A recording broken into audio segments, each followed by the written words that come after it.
Hey folks, Russ here with Blue Line CNC. Welcome to the channel. In today's video, we're going to be discussing how I create a custom macro and assign it to my pendant for the AVID CNC control system, EX control system that is. If that's something that interests you and you want to learn more about G-code, you want to learn more about macros and combining the two together and putting them to use on your machine, stick around. I've got a lot to share with you. Let's jump into it.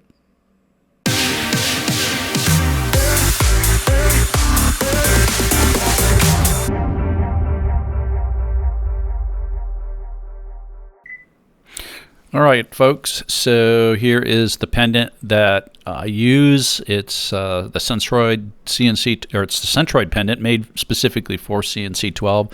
We're going to be talking about the 4 blue buttons in the middle of it. They're macro buttons, and I assign G-code to one of those buttons to make it a custom macro. Button number 4 is what we're going to be using in this video. I run a lot of surfacing operations when I make flags, blue line flags that is, and I take them down to hundredths of an inch in between passes. And it's a lot of work when you have to lower your spindle, move it, and do it step by step manually. So I wanted to combine all the G-code that is necessary into one macro so I can press one button and have it do everything for me. And since macros 1 through 3 were assigned to other functions, I decided to use the vacant one that I had, macro number 4, for this task. So that's what we're going to be doing here. When you press macro number 4, I want that surfacing operation to take place. So in looking at the control computer, there's a message that appears on it. As you can see, press cycle start to execute surfacing Z-height adjustment routine. You can have it create or say anything that you want. And as you can see, when I press that button, spindle moves, lowers. It'll lower 2/100ths of an inch, which you can't see. Raise up and then return to XY in the lower left of the workpiece. So there's a number of operations that take place there. And when you look at my G-code that I wrote after researching what G-code to use to make those specific movements, you can see there's a G0, X15, Y -2.5. That's just telling the spindle where to go. And then those P's, G04, P1, and then throughout the rest of them, there's P2.0 and then P1.0. Those are pauses. For like 1 second, 2 seconds, etc. And then all the other G-code that was necessary. I don't want to teach you G-code here. You guys can go out and learn that on your own. That's not the reason for this video.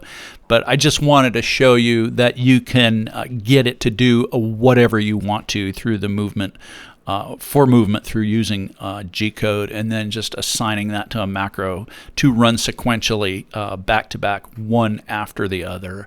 And then, of course, you would assign this to one of your buttons on the pendant, which I'm going to show you how to do. So after doing this, I decided to run it through AI and see what AI would show me. And I use Claude by Anthropic. I'm sure ChatGPT would produce similar, if not the same, results. They're all based off of similar models. If you look there in the center of the screen, you can say, well, at the very top, I said, write a macro for CNC12 installed on my AVID CNC. I want the press of one button to execute a series of commands as follows. Initially, I forgot to put in the instructions, but then I realized that mistake, added them in, and it produced a file down at the bottom labeled macro. And all I told it, as you can see, was go to X15, Y -2.5, pause for 1 second, go to the current Z0 location, pause for 2 seconds, move the Z location -0.02 inches, make the new Z location Z0, pause for 1 second, raise the Z 2 inches, pause for 1 second, then return to X0, Y0. How much more simpler in common language can you be when you tell AI what you want, and you can tell AI anything you want, and it will convert whatever you're trying to do into the proper G code. That's what's really cool about using programs like Anthropic and ChatGPT. And the file that it produced was pretty cool. It produced this file, and it even put the comments over on the right telling me what each line of G code did, separated them with blank lines, the functions, and it even added a couple extra things that my code didn't have that after researching I found out were kind of necessary. As you can tell, this one has a G20 and a G90 command at the top where it sets the units to inches and sets it into absolute positioning mode. My code didn't have that. I found out that that was highly recommended when you're doing a macro. And then also, my code didn't have the M99 at the bottom, the end macro code, which basically ends the macro and returns your machine, or ends the subroutine and returns it to the main program. Definitely something that it's suggested you should be doing. So now after you write any G code, you're going to want to test it, of course, and you're going to want to test it through the MDI interface. If you guys haven't used the MDI interface, it stands for Manual Data Input, and it basically allows you to test your code line by line, or put your code in even when you're running programs in line by line. So you can put in, Z0, and your spindle will go to the Z0 location. That's what the MDI function is for, executing one code, or one line of code at a time. When you press F3, you're greeted with this screen, and this is the MDI function. And you would just type your command in that block line and press enter, and the spindle, or the machine rather, will do whatever you tell it to do, whether that's return to home, go to X0, Y0, or go to Z0. It'll execute whatever function you tell in that block command. So definitely test your code before you count on it being perfect. So the path, we need to know where to put our path. And it's kind of buried in Windows, so feel free to pause as necessary as you see me going through this file tree structure as I navigate to it. Yours, if you did a standard install with AVID CNC12, it's going to be the same as this if you didn't do anything different, like put it in different file locations. So as long as you follow what I'm doing here, you're going to get to the same location. And yeah, that's pretty self-explanatory. Just follow it down through the tree until you get to the macro section. And the macro number 4 is what you're looking for. And that is my macro. What I currently have in there now.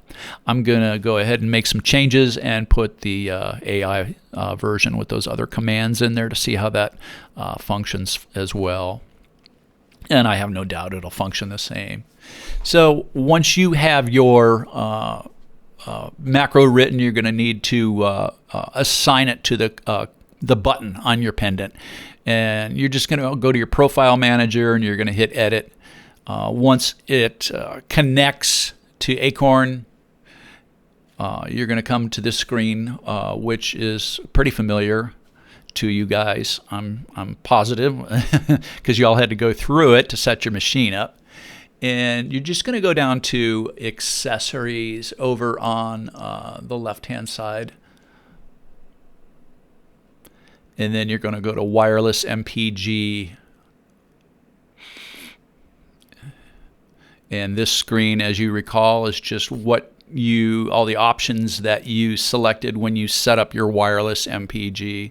And if you had any button mapping, this is where you establish it. You can see I have 3 buttons that were mapped to various functions.